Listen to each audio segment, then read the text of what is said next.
"Oh, I can't unlock the door," I muttered to myself in disbelief. After a long day at work, I found my personal belongings strewn unceremoniously in front of the entrance as though they were discarded refuse. The front door appeared different, perhaps replaced, stubbornly refusing to yield to my attempts to open it. It was the final indignity in a series of hardships endured during the years I lived with my in-laws. With resolve hardening, I made a firm decision. I would not set foot in that house again. Gathering my things, I vowed to pack them into my car and return to the sanctuary of my parents' home. Months passed, and just as suddenly as I had left, a message arrived from my estranged in-laws, rekindling a connection long thought lost. "Hello, my name is Emily. I'm 35 years old. My husband, Tom, is 5 years my junior." I was completely focused on my career, and he happened to be my subordinate at work. Honestly, marriage wasn't on my radar. I wasn't keen on the idea of settling down, having never really dated before. Yet I ended up married, all thanks to his persistent pursuit. He assured me I could continue working as I pleased post-marriage, handling all household chores himself.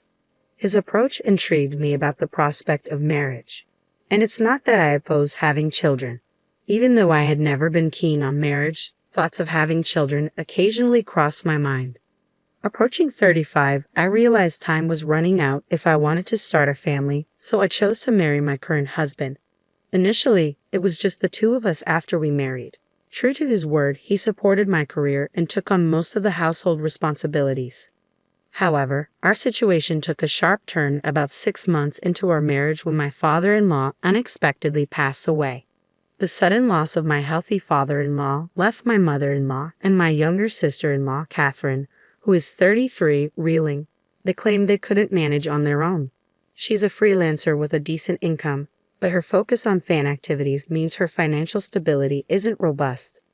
I always felt she should pursue a full-time job. Whenever Catherine approached me along with my mother-in-law, Tom broached the idea of us all living together. "Emily, have you considered moving in with my mom and sister? You can continue freelancing as usual, and having them around would lighten the household workload even more. What do you think?"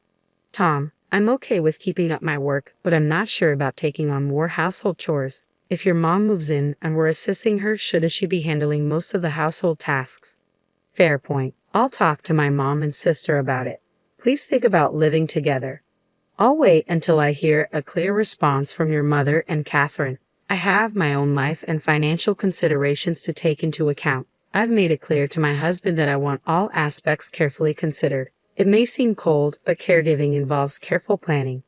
Ultimately, my husband assured me that his family would manage all household chores. I thought about insisting on a written agreement, but kept that thought to myself. Well, they're technically family, so I trust they'll keep their word. And so we moved into my husband's family home. On our first day there, I paid a visit to greet my mother-in-law. I'm looking forward to living together. As Tom may have mentioned, I'll continue with my work as usual, so I hope you and Catherine can manage the household chores. In response, my mother-in-law didn't even glance at me before remarking, "Why did Tom marry someone like her? She works, so all the household chores will fall on me. Is that acceptable for a wife? Normally, a wife would handle both work and household duties, wouldn't she?" Her expectation that she would do it all was simply unbelievable. She made sure I heard her loud and clear before exiting the scene. "What? This isn't what I expected at all." My mother-in-law's words left me feeling uneasy about our future life together.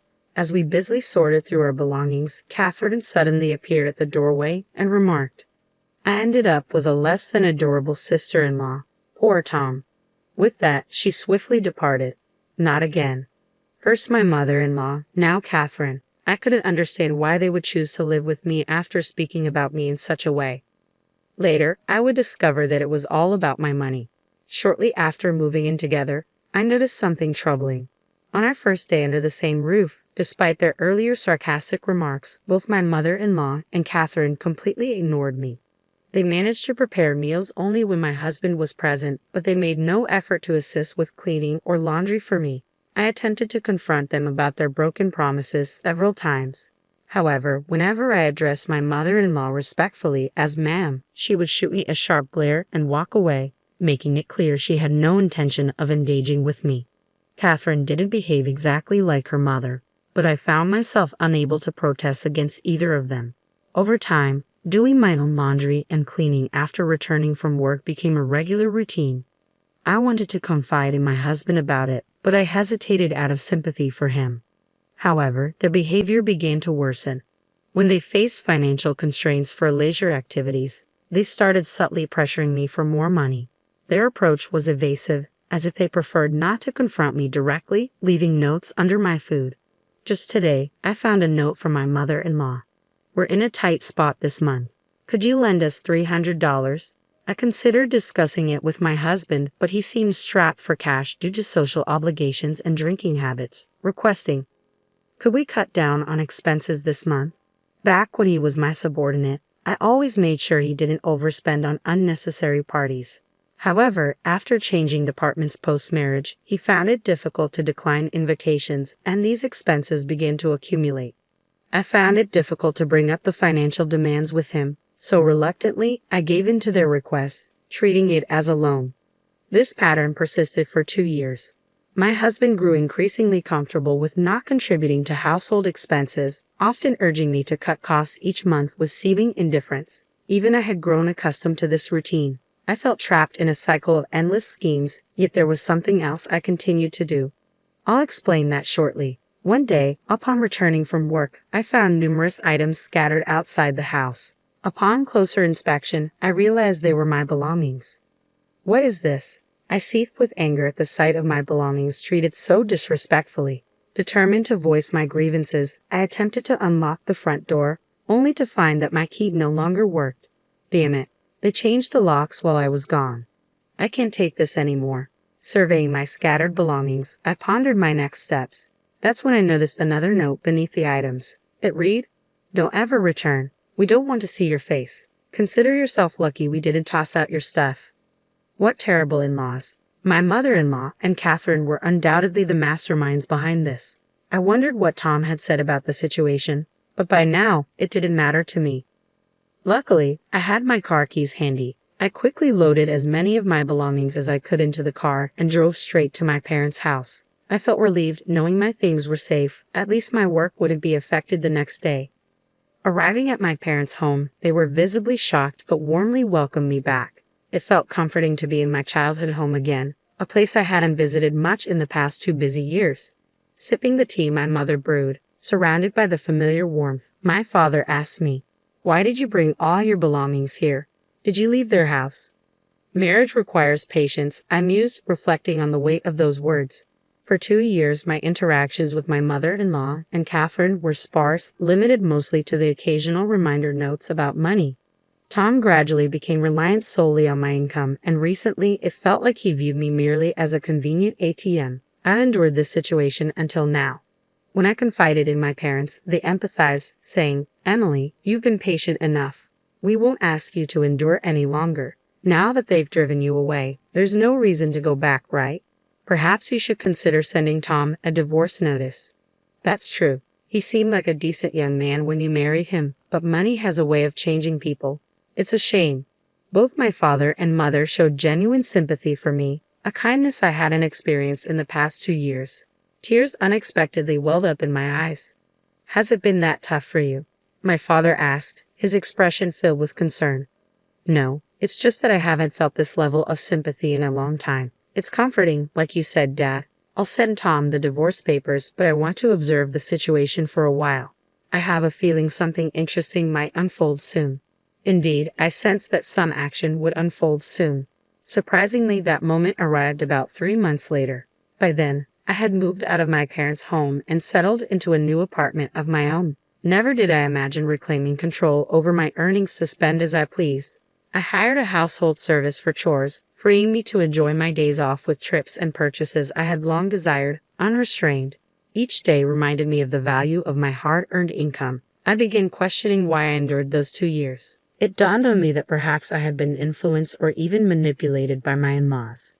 Then, precisely 3 months after my keys were changed and my belongings cast out, my smartphone buzzed with an unexpected call.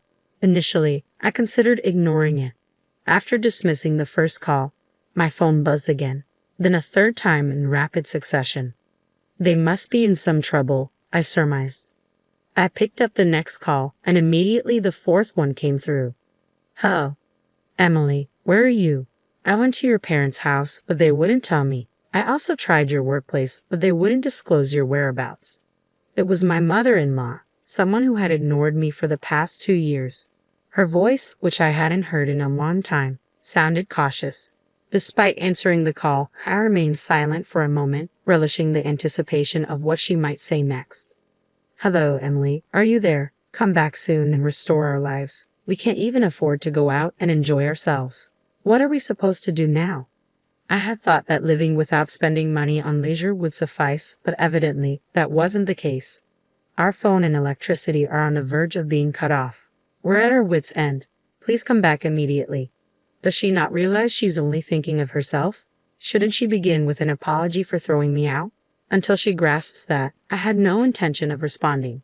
Emily, you're not saying anything. Are you listening at all? Doesn't it bother you to hear that we're in such dire straits? Realizing she wasn't going to offer an apology, I decided to end the call and press the button to hang up. She seems to have no concept of remorse. The next day, my phone rang again. Hello, Emily. Why did you ignore Mom's call yesterday? Even though we're in trouble, you didn't make any effort to help. She couldn't tell if you were even listening. Ignoring calls like that isn't very mature. This time, it was Catherine calling. Honestly, calls from Catherine have always been the most bothersome, and she had the nerve to lecture about not ignoring calls. They've ignored me for 2 years, and suddenly I'm the one in the wrong. I couldn't believe her audacity. I planned to endure the call a bit longer, but without an apology. I had no intention of responding. I heard from Mom, but we're facing financial troubles at home. Our phone and electricity might get cut off soon. Without AC this heat, we could suffer from heat stroke. Can you live with that? If our phone goes dead, how will we reach you? So please come back soon and help us pay the overdue bills. Her selfish demands made it easy for me to keep ignoring her. Hey, are you listening? You haven't said a word. Oh, are you still upset about what happened 3 months ago? That was obviously just a joke. You're overreacting. As an adult, you should know the difference between a joke and a serious matter. Stop being stubborn and come back home. They threw out my belongings like trash and changed the locks so I couldn't get in. That's a clear message for me not to return. Even if they claim it was all a joke or prank now, I find it hard to believe. Since Catherine doesn't seem interested in apologizing either, I decided to end the call. It would be a waste of time to listen to her any longer. The next day, I finally received a call from my husband. Hello, Emily. I'm sorry. My mother, my sister, and we all realize we've done terrible things. Can you come back? Our household is falling apart. We're out of money, everyone's on edge, and tensions are high. We sincerely apologize and want you back, please. My husband seemed to feel the need to apologize at least, but it's too late now.